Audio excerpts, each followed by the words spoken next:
باب ذکر الکلب، اس باب میں صاحب مشکات کتوں سے متعلق کچھ احکام بیان کر رہے ہیں اور اسی سے متعلق احادیث لا رہے ہیں۔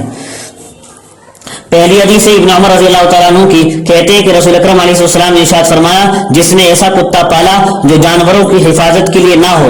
اور نہ شکار کے لیے ہو تو اس شخص کے اعمال میں سے ہر روز 2 قیراط ثواب کی کمی ہوتی رہے گی۔ روایت بخاری شریف اور مسلم شریف میں ہے۔ حاصل حدیث یہی ہے کہ اہم ضرورت کی غرض سے تو کتا پالنا جائز ہے، لیکن بلا ضرورت کتا پالنا ناجائز ہے۔ جو شخص بلا ضرورت کتا پالے گا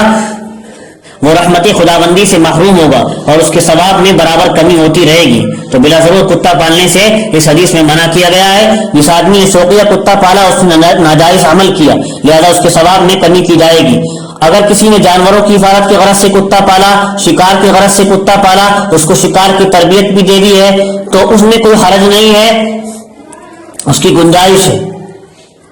یا چوروں سے گھر کی حفاظت کی غرض سے کتا پالا، کسی بھی عام غرض سے کتا پالا تو یہ سب جائز ہیں، ان سے ثواب میں کمی نہیں آئے گی۔ علماء نے لکھا ہے جب ان کی حدیث میں اجازت دی گئی،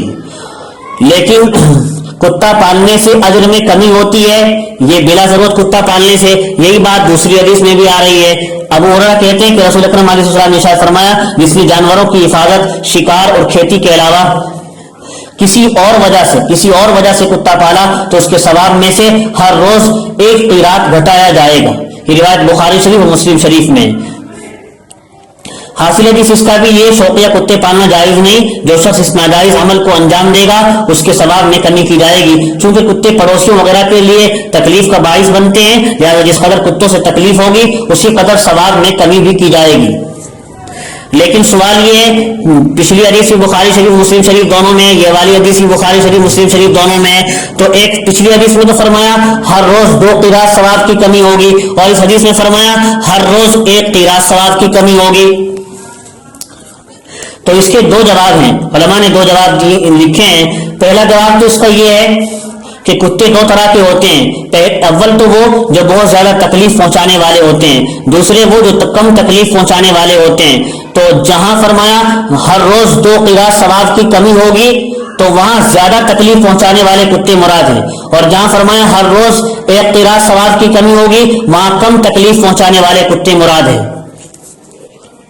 دوسرا جواب اس کا یہ ہے کہ شہروں اور بستیوں میں کتا پالنے سے 2 قیراط اجر کم ہوگا، کیونکہ وہاں انسانوں کو تکلیف زیادہ ہوتی ہے، اور جنگلات میں کتا پالنے سے 1 قیراط اجر کم ہوگا، کیونکہ وہاں لوگوں کو تکلیف کم ہوتی ہے۔ اور تیسرا جواب اس کا بعض علماء نے یہ بھی دیا ہے کہ اللہ کے رسول علیہ السلام نے پہلے تو 1 قیراط والی حدیث ارشاد فرمائی تھی، اور پھر ہو سکتا ہے اللہ تعالیٰ کی طرف سے دوسری بات بتا دی گئی ہو اور کوئی حکم نازل اور دوسرا حکم نازل ہو گیا ہو، اور یہ 2 قیراط اجر میں کمی والی حدیث جس نے فرمایا کہ 2 قیراط اجر کی کمی ہوتی ہے روزانہ بلا ضرورت کتا پالنے والے کے لیے،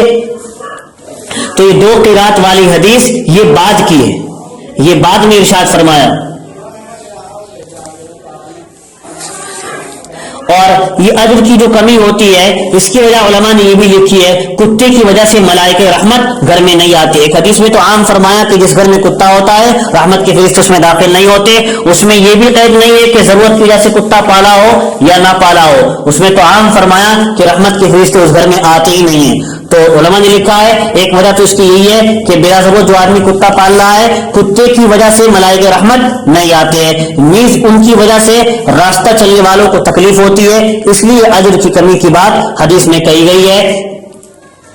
حضرت جابر رضی اللہ عنہ کہتے ہیں کہ رسول اکرم علیہ السلام نے ہمیں ایک موقع پر تو کتوں کو قتل کرنے کا حکم دیا تھا، ایک موقع پر تو حضور نے کتوں کو قتل کرنے کی بہت تاکید فرمائی، یہاں تک کہ کوئی عورت جنگل سے اپنا کتا لاتی تو ہم اس کو بھی قتل کر دیتے۔ یہ روایت مسلم شریف میں ہے۔ اور پھر اس حدیث میں آگے فرمایا کہ رسول اکرم علیہ السلام نے ان کے قتل کرنے سے منع بھی فرما دیا تھا، پھر آگے چل کر حضور نے ان کتوں کے قتل سے منع بھی فرما دیا تھا، اور آپ علیہ السلام نے ارشاد فرمایا کہ تم پر لازم ہے کہ تم 2 نقطوں والے سیاہ کتے کو مارو، کالے کتے کو مارو، اس لیے کہ وہ تو شیطان ہے۔ حاصل حدیث یہ کہ آپ علیہ السلام نے پہلے تو مدینہ منورہ کو کتوں سے پاک کرا دیا تھا، اس لیے کہ وحی لانے والے فرشتے کو کتوں کی موجودگی سے تکلیف ہوتی تھی۔ اس حدیث سے یہ بات بھی معلوم ہوئی کہ دوسرے کتوں کے مقابلے میں خالص کالا کتا زیادہ شریر ہوتا ہے، لہذا اس کو خصوصیت سے مارنے کی ہدایت ہے۔ اگر کسی ضرورت سے کتا پالنا ہو تو کالے رنگ کے کتے سے بچنا چاہیے، علماء نے یہی لکھا ہے۔